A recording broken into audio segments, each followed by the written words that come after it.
Lectures, lectures, lectures. Why is it always lectures? Hi, I'm Isabel, And I'm Mackenzie. and today we're going to talk about multiple intelligences. So, intelligence is basically the ability to acquire skills and knowledge, and our ability to be intelligent is something that we all get scored and judged on. Most people thought of intelligence in a singular way, something that was based on a very small number of upper white class men.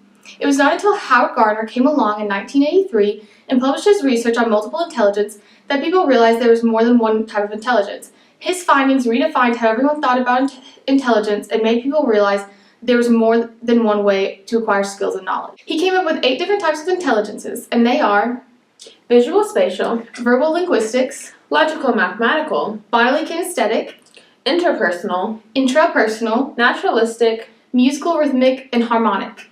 Visual spatial is someone who is good at remembering things like images, faces, and fine details. Verbal linguistics is someone who is good with written and spoken words. Logical mathematical people are more skilled at deductive reasoning and using scientific investigation to help understand the relationship between things. Bodily kinesthetics is someone who can be good at sports and they're able to learn best through their movement. So they're usually really good at using their motor skills. Interpersonal is someone who is able to understand and interact with other people. Interpersonal is someone who is able to know and understand their own emotions. Naturalistic is someone who appreciates nature. They tend to care for plants and animals more. And someone who is high in musical and rhythmic and harmonic intelligence has a natural gift for music, and then these people have a natural ear for rhythm and tone. The 8 mentioned so far are the intelligences that are most commonly referred to when talking about multiple intelligences. However, Gardner, in addition to several other researchers, hypothesized that there is a 9th intelligence, existential intelligence. People with high levels of this intelligence are more reflective and better at deeper thinking. They also tend to be better at creating more abstract theories. All 9 of these intelligence cover about every aspect of intelligence. People have every single intelligence listed, but score higher in some categories than others. For example, my results show that I have a high level of interpersonal intelligence, but low levels of bodily kinesthetic, which makes sense because I want to be a guidance counselor, but I once got a concussion from swimming into a wall.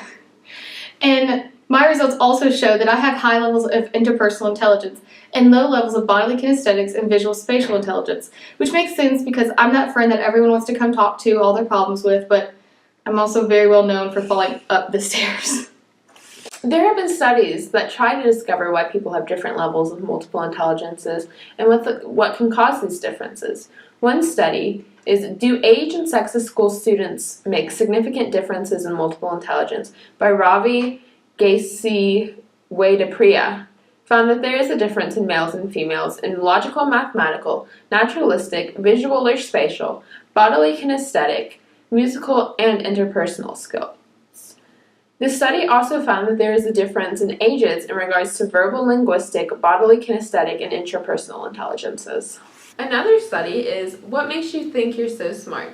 Measured abilities, personality, and sex differences in relation to self-estimates of multiple intelligences by Visser, Ashton, and Vernon studied the relationship between self-estimated performance and actual performance and the effects of sex on performance, both self-estimated and actual. The study found that both men and women overestimate their abilities and that there was no relationship between self-estimated ability and actual ability. Multiple intelligence and learning regarding students, an experimental approach by Andronic and Andronic, showed how using multiple intelligence theory in the classroom can really get the teacher and students motivated to learn. This study had 2 different groups where those in the multiple intelligence group became more involved in their learning and ended up performing better in the course than those in the other group because they were able to understand the material better. Learning the multiple intelligence way, the effects of a student's learning of the use of using the theory of multiple intelligence is a study by Hopper and Hurry that really focuses on Gardner's multiple intelligence theory and how it should be implemented in the classroom. It talks about the effects of multiple intelligence can have in the classroom and how it really gets the kids to better understand what they themselves need to learn better. These studies emphasize the importance of including multiple intelligence-based curriculum in schools and showed that teachers and educators need to address the many ways a student can learn. Today we learned about Howard Gardner's theory of multiple intelligences. We covered the 8 multiple intelligences and the hypothesized 9th.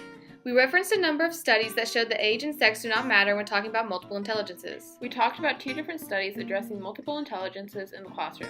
And finally, we talked about the importance of including different teaching methods to help better all students.